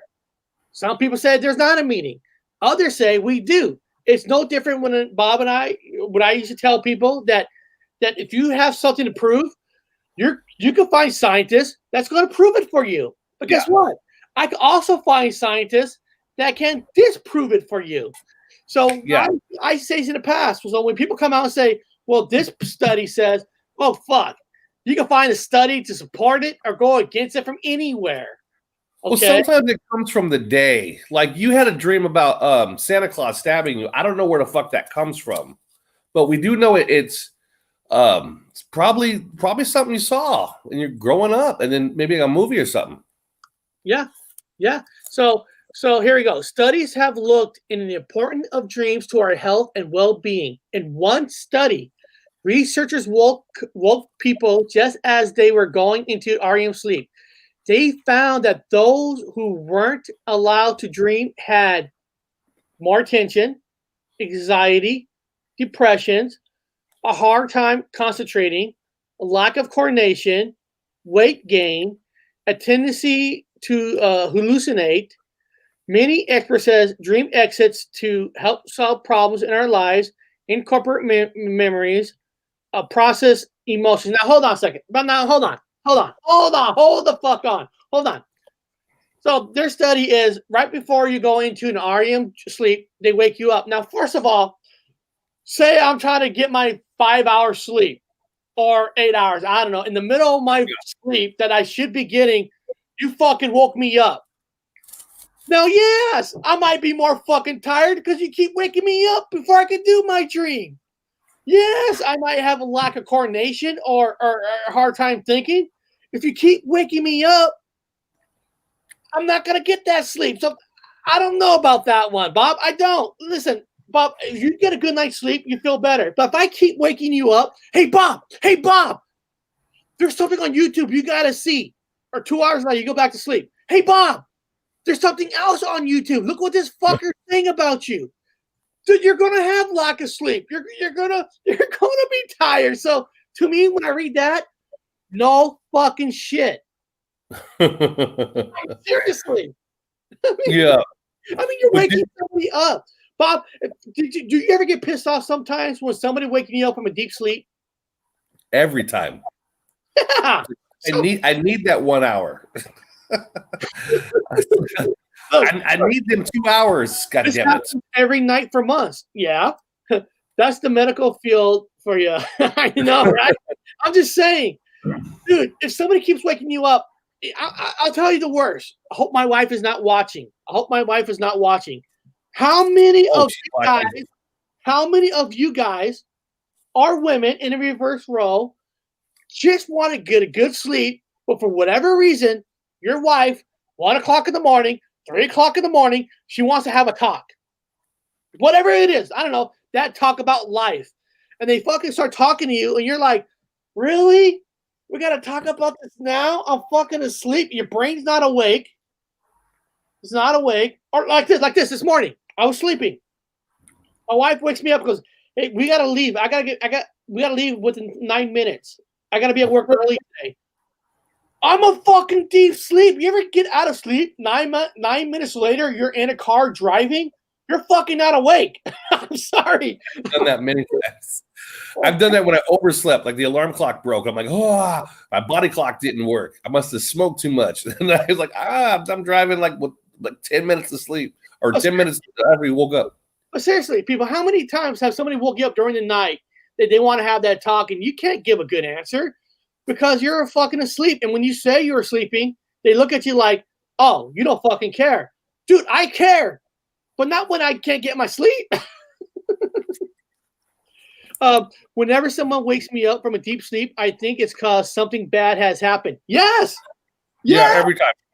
Every fucking, like, okay, did somebody die? What's going on? No, I just want to talk. You know? Mm-hmm. I sent you an article. Oh shit! Taurus has it, unless it's a alien. Shut up, man. I think I'm right. Of course. That's why Bob never gets to sleep. What's this? Your spirit needs a break from the physical nightmare. That's why you sleep. That's true. Better. That's awesome. But Eric, I sent you an article of 10 famous people or 10 things that these famous people had dreamt about, and then it came. I got that here. I got it here. I got that here, and I also got hold on. What is this? Deja vu stuff. Well, yeah, it's called not deja vu, like deja reve. Deja REVEE. Reve, yeah. To get to that, I was just trying to get through why we dream and then get into those. So yeah, it's instead of a deja vu where you've done something, you've been in a place where you felt like you've done it before, like all of a sudden you're like everyone knows what deja vu means. This is dream. It's like a deja vu dream. Like, fuck, I've dreamt this. I have dreamt this whole situation that happened. Yeah, it's deja reve. And we're gonna get to all that. Like here. How long do dreams last? REM sleep lasts only a few minutes early in the night but gets longer as we sleep. Later in the night, it might last more than 30 minutes. So you might spend half an hour in a single dream. Okay, I didn't know that. That's cool. Yeah. What do dreams mean? Famous psychologist Sigmund Freud believed that dreams are a window into our subconsciousness, and they reveal a person's unconscious desires, thoughts, and motivations. Well, that's kind of the same thing that everything else is saying. So, I mean, no offense, there's nothing really new what he's saying. So I don't know. Well, What's a Sigmund breakthrough? Freud. Can dreams predict the future? That's a good one. Sometimes dreams. That's like the deja reveille. Yeah. So let's do this. Now let's go into. Let me remove this one, and let's put up this other one about the 10 people. Here we go. List of dreams. Here we go. Now this one here. Let me go back to here and let me put this in the chat in case somebody wants to copy and paste it for themselves so they can read it later. Here we go. There we go. That's in the chat now. Okay. Okay, list of dreams. On several occasions throughout history, dreams have been credited for causing very important events. This includes problem solving, decision making, and apparent precognition while dreaming. These phenomena have been interpreted in various ways. Notable dreams. Here we go. Abraham Lincoln. Wow, I'm like, wow, dreams? Abraham Lincoln? Yeah, I know about this one. This is interesting. 3 days prior to his assassination, Abraham Lincoln related a prophetic dream he had to his wife and a few friends, foreshadowing his death. So basically, he dreamt of his death. According to recollection of his loyal friend and confined Ward Hill Lemon, President Abraham Lincoln, the vampire hunter, dreams on the site in 1865 of the subdued sobs of mourners.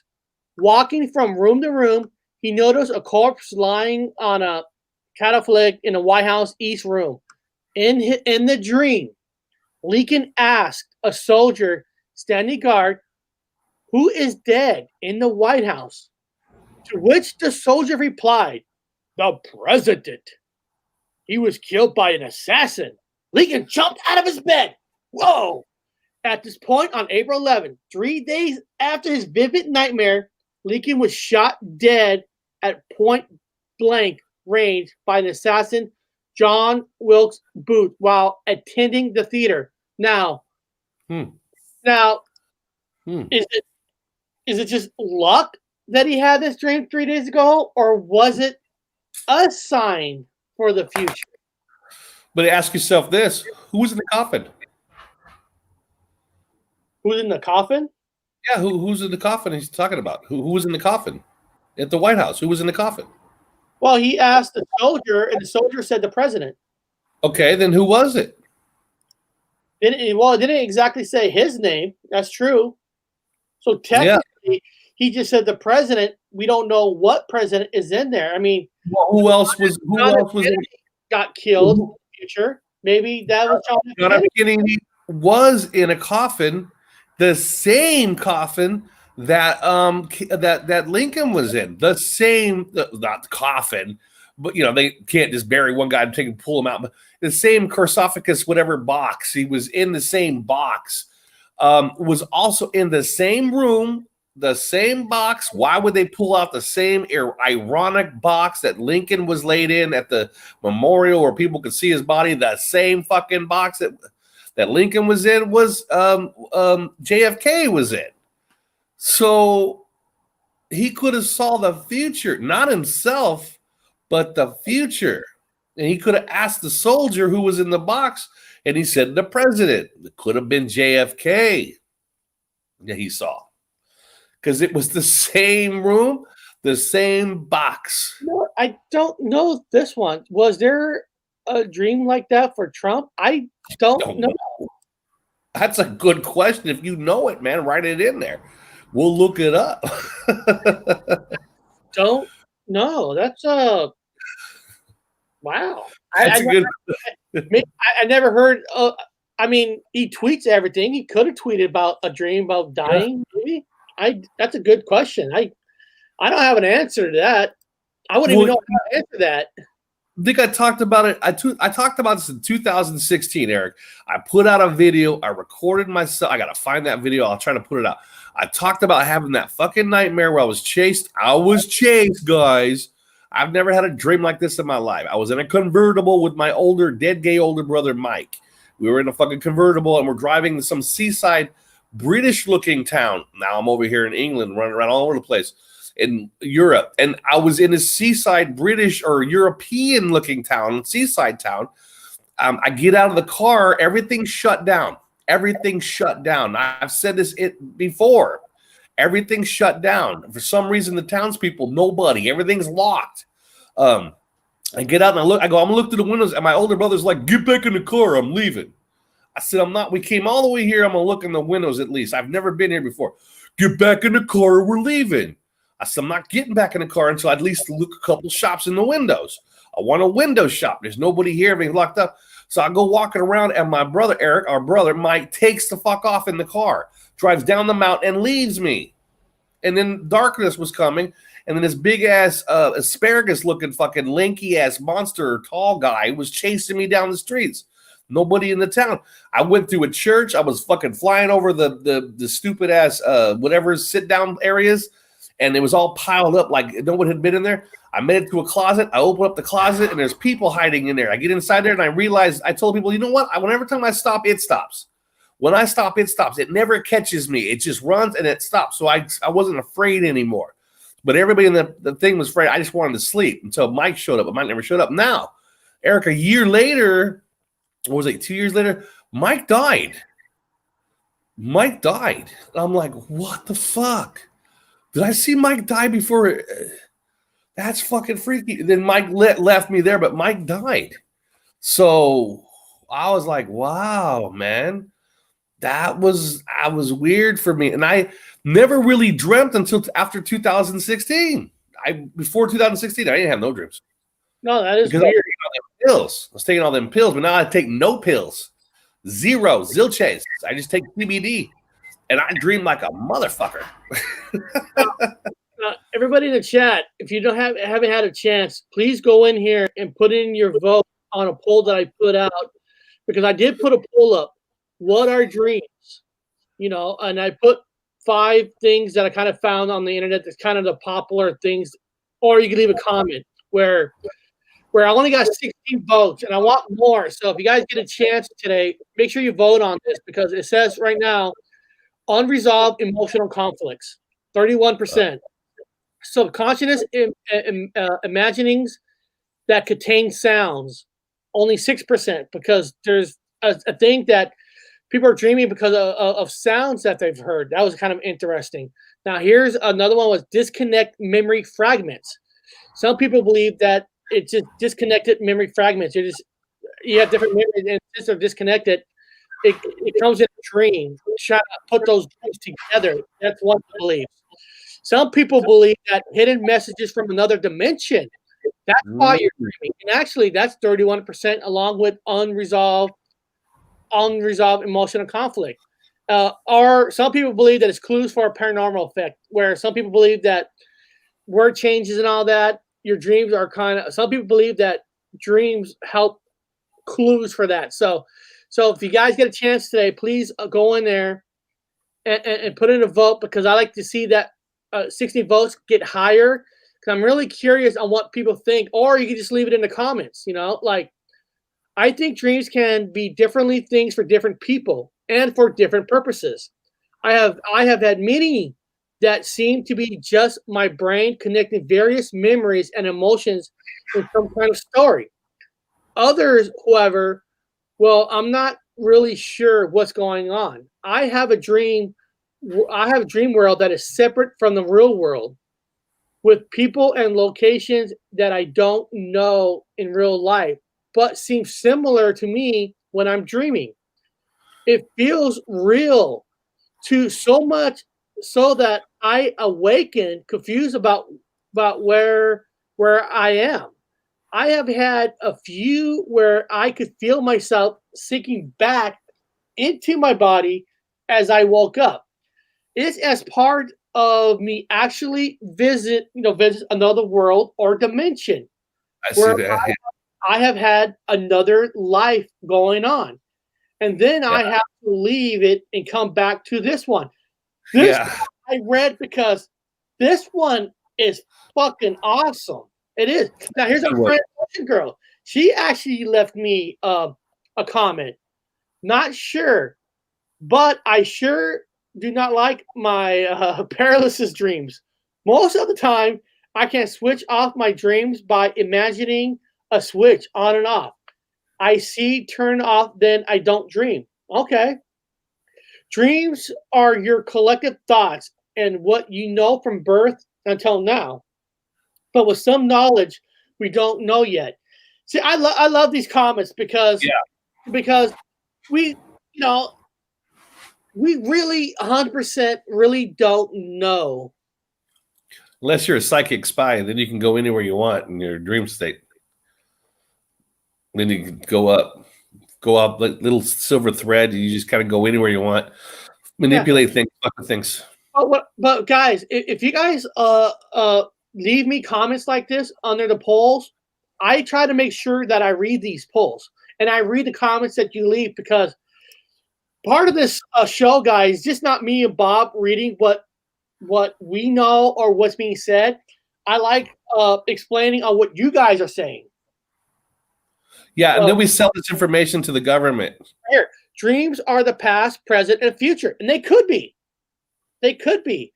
Yeah. Now, but the other person made a kind of a point that I have dreams before where some guy's in his dream or girl, and I've never seen this person in real life, but in your dream, this person is like the most real person there is. I had a dream once that I was married to somebody else who I've never even seen, but when you wake up, you're like thinking to yourself, how did I dream of this person? I don't even remember ever seeing this person. Is that a future? Yeah. Is that a past life? That is weird. Yeah. I think it's relevant now. I'm just going to say it because I'm just not from here, man. This ain't my fucking place. So the dreams I have now are relevant. And they're really, and those of you that are experiencing, I call it like you're an experiencer of what's going on.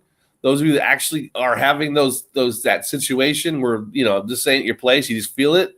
Start paying attention to them dreams, man. When you get them, write them down, do something, try to figure them out, because it might mean something in your life. It's going to come up or something's going to happen. It might be a warning. It might be, they say God works in weird ways, man. Whatever your God is, it might be talking to you guys. You don't know. Be careful with that. Oh, yeah. What is it? Flat Core says here. Just real, I cannot stress this enough. Anyone who loves fiction involving the supernatural should read the books of Charles DeLean. He has an entire world, including dream cities and other dimensions. Wow. Yeah, I got this book. It came out of a dumpster. 13 authorities to tell you what your dreams mean. Came out of a dumpster just not too long ago. And we didn't even talk about doing this show.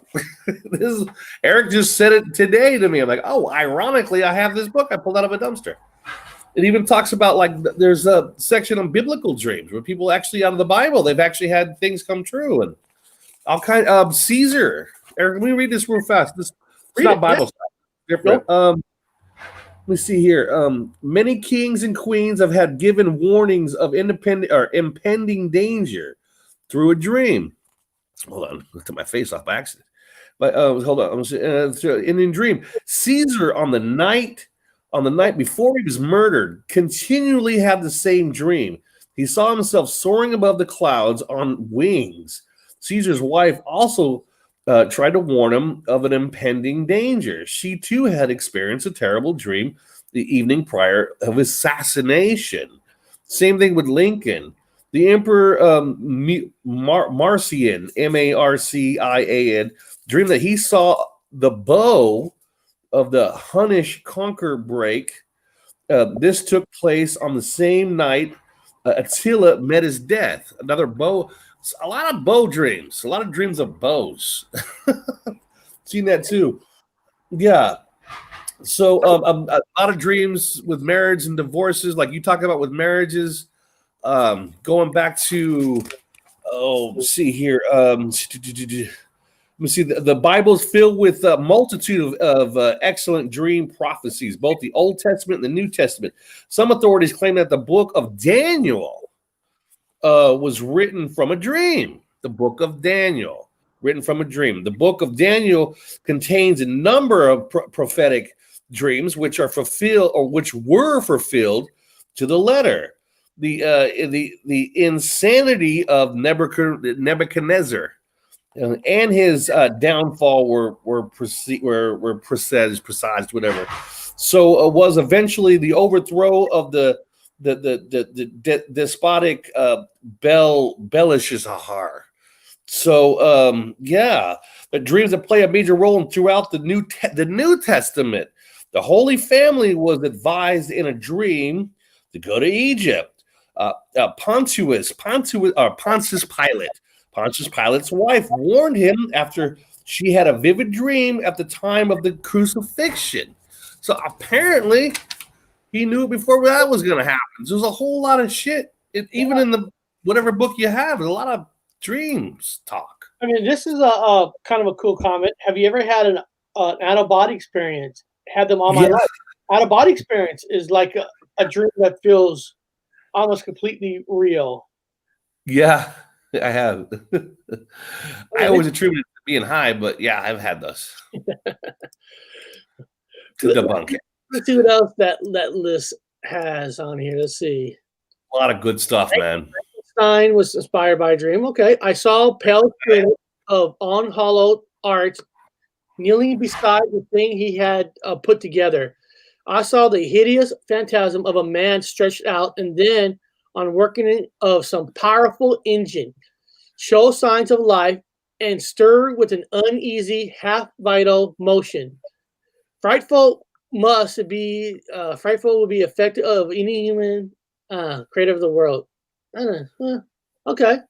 Well, I guess the dream inspired him to make the right Frankenstein or her. You know, I've heard a lot of producers and directors and stuff said they had a dream of an idea and they're like, wow, this is a good idea. Or I heard people, they flatcore music say that I heard some people dreamt of some lyrics in a song and they woke up and they wrote the song or they wrote on the list and it came out to songs. Yeah, it's on the list there. Oh, is there? Let's see. Yeah, there's more on the list. I think Rolling Stone. Here it is. Yesterday, Paul McCartney. Yesterday, Paul McCartney claimed to have dreamed the melody to his song Yesterday.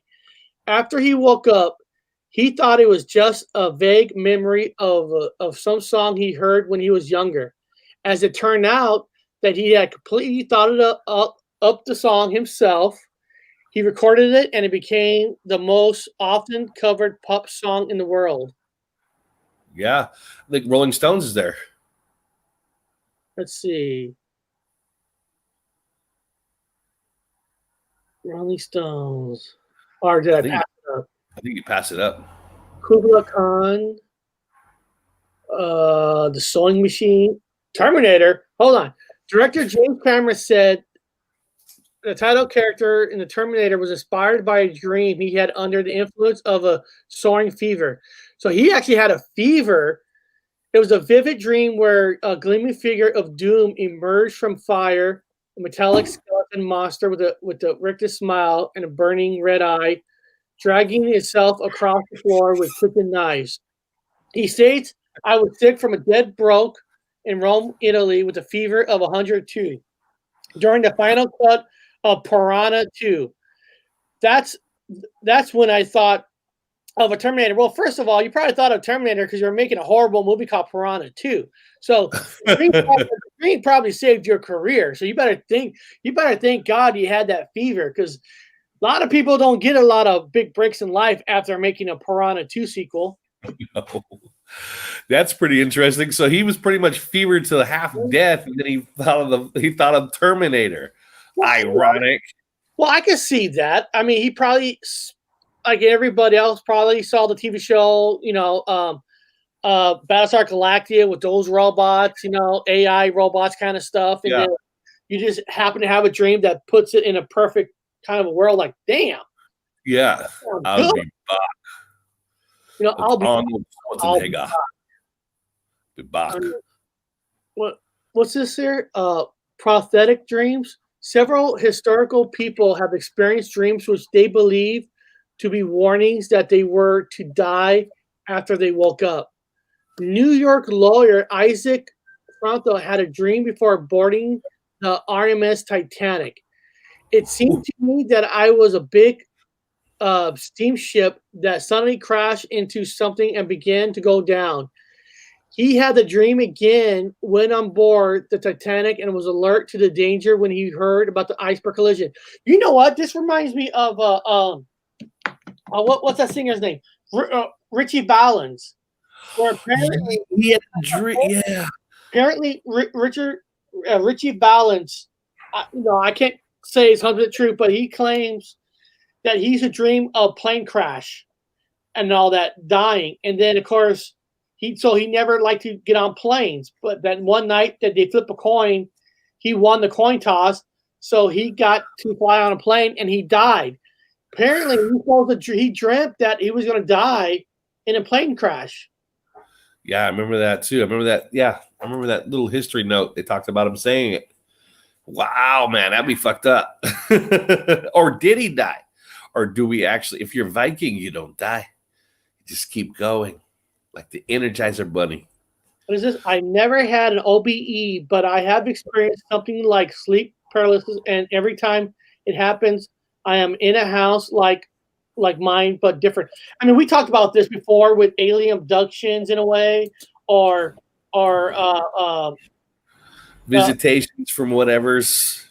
Well, we did shows on life after death, where some people felt like they couldn't move, and they saw a light, or I mean, there's been different versions of like what he's explaining. So that I believe that 100%. Yeah. I pay attention to dreams. BC. I ignored the ones that it happened for real, so I could have changed it. I could change it, I believe. Yeah. Yeah. I've never changed anything. I don't know. Because it's just a message I got, and then I was into that. I wake up and there it is. Oh shit, that just happened. Well, what is this? Write it down. I'm just pulling up this article real quick because we're getting closer to the end. Now, this is a deja vu when a dream becomes reality. Let's Or see. deja vu. Scientists have finally put a name to the strange phenomenon you might have experienced before. It's called deja vu, and it's like trippy, scary version of deja revi, and Deja revi. A scary vision of deja vu. Instead of feeling like you lived through an experience before, deja revi is the feeling of re-experiencing a dream you had previously, but fully awake. You did it exactly what was in your dream. Like, oh, yeah.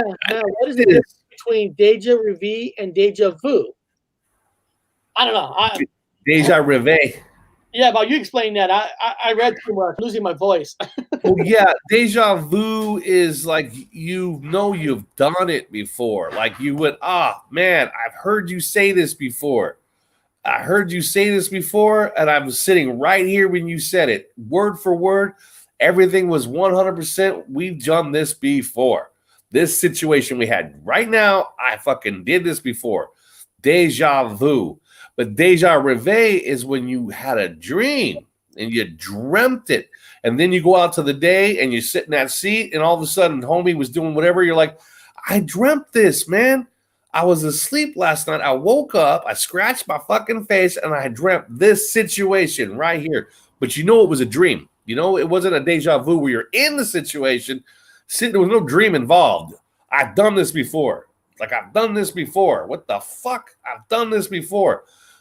Deja revi is when you dreamt it. You had a dream of something like the prophetic dreams, Eric. Whatever, somebody getting shot with a bow and arrow. You get shot with a bow, or you get shot with an arrow. Oh, you dreamt it, and then the next day you're kicking back, and somebody goes, oh shit! You're like, oh, I dreamt that. Holy shit, I dreamt that. Yeah. Deja revi. Yeah, that's the difference. Because you dreamt it. Phenomenon. I mean, I wish we had answers for everything, but we just don't. Yeah. Now, Bob, let me ask you this. Do you maybe feel with the paranormal effect that represents the other word that when you hear word changes or I don't know, like changes maybe in a movie or something that maybe the answers that we're seeking for is in a dream, or because they say you had right you have had you have dreams 4 to 6 dreams. So what says that one of those 4 to 6 dreams is something that that's that is a paranormal effect now?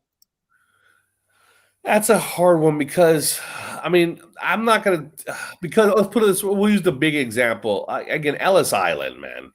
That's no dream for me. That was not a dream. I can see how people could argue, well, you've always dreamt that the Statue of Liberty was on Ellis Island and not Liberty Island or whatever. I'm like, no, that wasn't no dream for me. That was real life. That was me in a classroom with books, doing studies, looking at pictures, watching movies over and over and repetitively.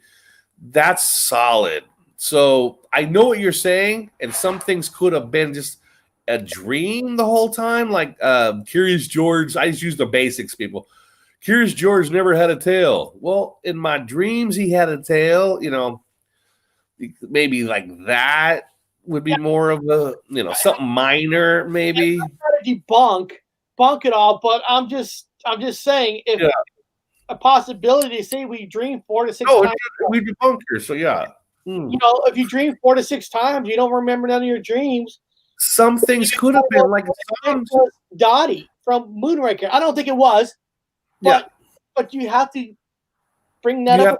You have to put it on the table. I know what you're saying. We don't poo-poo things. You got to put it on the table that maybe you just dreamt her always having braces, so it stayed in your head. So when you saw her without the braces, you're like, oh, what the fuck? She had braces, man. Dolly's always had braces, but you're like, well, maybe that was a dream. I dreamt that my whole life. Now, what is this?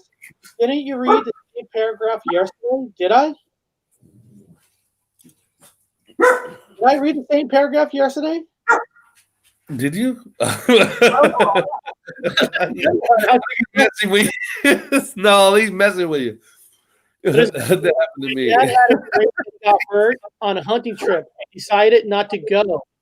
Here's something bad did happen on a trip, and he was told about it. Oh wow! Yeah, that's kind of cool. I can't remember. I can't remember who it is. A famous actor with 9/11. He was going to get on the plane, but he decided he was late for the plane. He had a bad dream about it. Didn't want to get on 100%, and then all of a sudden, bad things happened. I've heard people talk about prophetic dreams like that, where they've dreamt before something was going to happen, then they stopped themselves before. Oh, I've dreamt this, so I'm not going to do that. Maybe there's always a Zen thing, a philosophy they've talked about from the past, where sometimes at night you dream the next day. You've actually spent your life in a dream state the entire next day. So you've already lived the next day. So when you wake up, you're back to square one again, like Groundhog's Day. You live the same day. You dreamt that whole day.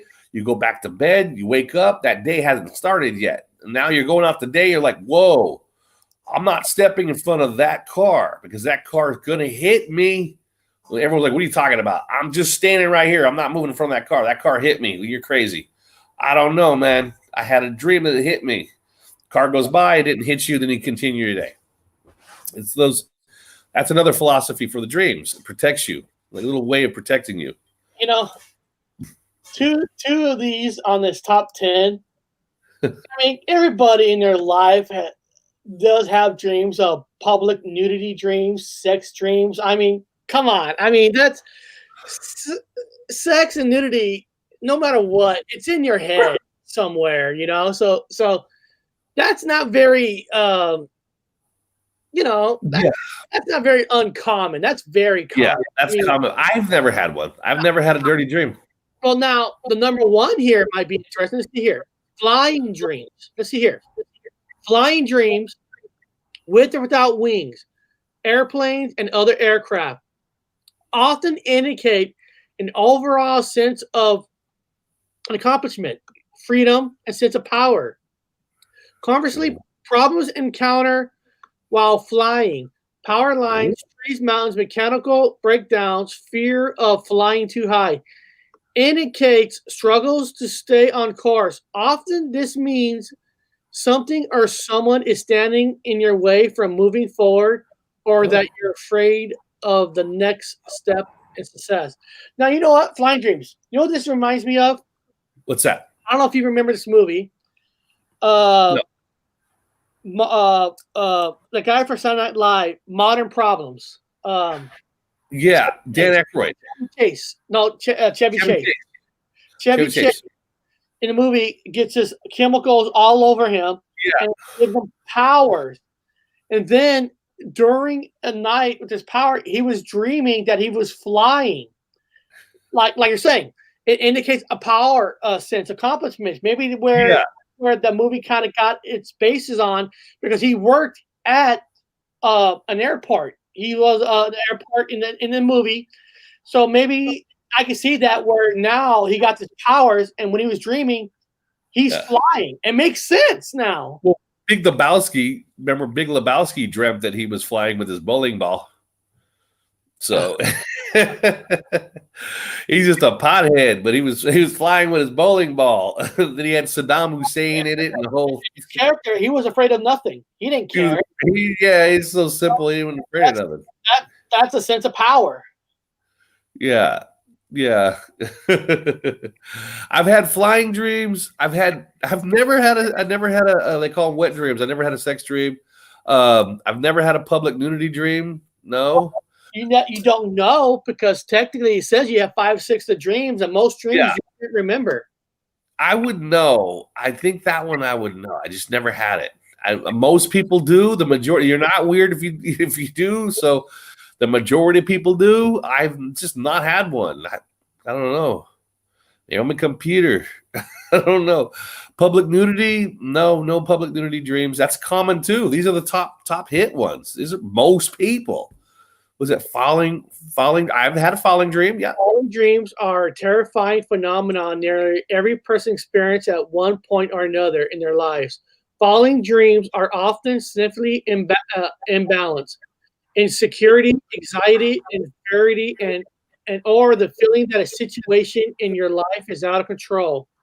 Sigmund Freud believed falling dreams were an indication that the dreamer is considerably lacking in discretion and standing at the threshold of giving to sexual urges and impulsive. Oh wow! The Bible states falling dreams are a reflection of negatively turning away from God and acting against ordinance with Him. Contrary to popular belief, hitting ground during a fallen dream will not kill the dreamer. So basically, there's two ways: you're sexually deprived and you're having a fallen dream, or you're turning away from God. My God. My Shit. God. Wow. No, I actually fell. It was like I got pushed off something. I was like somebody physically pushed me. I'm like, Now, Bob, like that. it's true. Smoking weed keeps you from dreaming, or at least remembering them. Yeah, it'll give you a lot of dreams, but you won't remember them. I've never had a problem with it. Robert Alley says, I smoked weed for 30 years. I dream all the time. So maybe I've had no problem with it. Everybody's different, though. Everybody. I can tell you right now, if you're taking any kind of pills, if you're taking Medicaid, if you're taking painkillers, you're not going to have many dreams. If you're taking anything, if you're taking antidepressants, you're just not going to have that many. I went to school for chemical dependency. I'm going to tell you right now, you're lacking in your dream world if you take any kind of pill. Hallucinogens, you're going to dream like a motherfucker. If it's a marijuana, even a CBD, even CBDs, it's not an hallucinogen, but however, you're so deep in sleep, you might dream. But anything else, you're just not going to dream. What does this mean? Depends what is cut with organic, you dream real. Yeah. Again, if you take a mild hallucinogen, you're gonna have some fucking dreams. I'm telling you right now, it's just gonna happen. Your neurotransmitters are gonna work in a way where boom, unless you've taken painkillers and then you smoke weed, it ain't gonna happen. It's just what I will tell people, because we're about to end the show. Yeah. One of the things to do now, maybe going forward, maybe this will be everybody's homework now. Maybe we'll come back to this issue in 2 weeks. Going forward now, guys, have a book next to you and a pen, dream log, and a dream log, and maybe start writing down the dreams that you remember, and then maybe in 2 weeks we won't make a whole show out of it. Maybe we'll come back to see after 2 weeks of dreaming, to see if we could see a pattern that's within that dream. Maybe we can all start putting patterns together ourselves, like we're doing our own science project with ourselves. So guys, let me tell you what's going on. I can't do a show tomorrow because I actually got 2 appointments. I gotta go tomorrow, but this Friday, we're going to be having the Matrix Unveiled back on. I already got the link up. Okay. Here, I'm going to put the link so you guys could put a reminder for you guys for the show, because it's called the Spiritual Message of the Matrix. Okay. We're going to try to get to more of the spiritual side of the Matrix, because one of the things that the Matrix Unveiled Tanuj does is he actually helps people. Yeah. He's been getting a lot of, if you go to his channel, guys, here, let me find his channel too. Let me put his channel in the chat, just in case some of you who never been to his channel, and you could get what we're talking about. And then maybe you guys come back on Friday with questions for him. So let me get his channel here. Hold on. Give me a second. Let me write the Matrix Unveiled,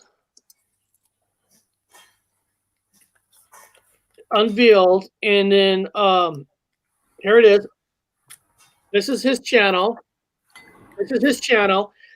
Because I want to dig deep with him is how is he using the philosophy of the Matrix. I'm not here telling you that the Matrix is real or not. I'm not.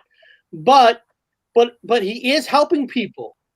So I want to get to the point with him is how is he using the Matrix of helping these people try to have a better life, feel better about themselves.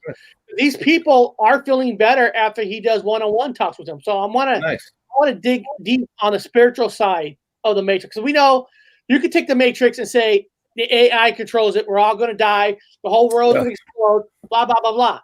But there is a spiritual side of the Matrix, of using it to help you, to help people. Yeah. So I want to dig into that this Friday. So guys, watch his channel and then come back on Friday with questions, like questions to ask him. How can this help me? Or how do you do this? How can I start doing that? Or what are you seeing that we can't see? How are you seeing it? It doesn't really matter. We're gonna dive deep into it. Deep divers. Yes. So that, guys, Bob, you got anything else you want to say before we end this show? No, I'm actually kind of happy about not having a thing tomorrow, because tomorrow for England it's bonfire night. So those of you in beautiful, lovely England, we're gonna have bonfire night tomorrow night. Now, however, tomorrow, Eric, is also the quarantine part 2. Yeah. It's in full effect tomorrow. So anything for bonfire, any get-togethers are now technically illegal. So hopefully people won't follow the laws, which they never do. That's going to make it funner, because then Friday, right before we get into the main topic, we can talk with James to find out what's going on in Europe, and is there an outcome in our presidential thing. We'll see what happens during bonfire night. Now, if somebody burns up Parliament a little bit, it ain't on me. So I'm just saying it's just bonfire night. So yeah, I have nothing to do with Parliament having any problems. So beyond that, guys, we'll see you guys on Friday. So blind in the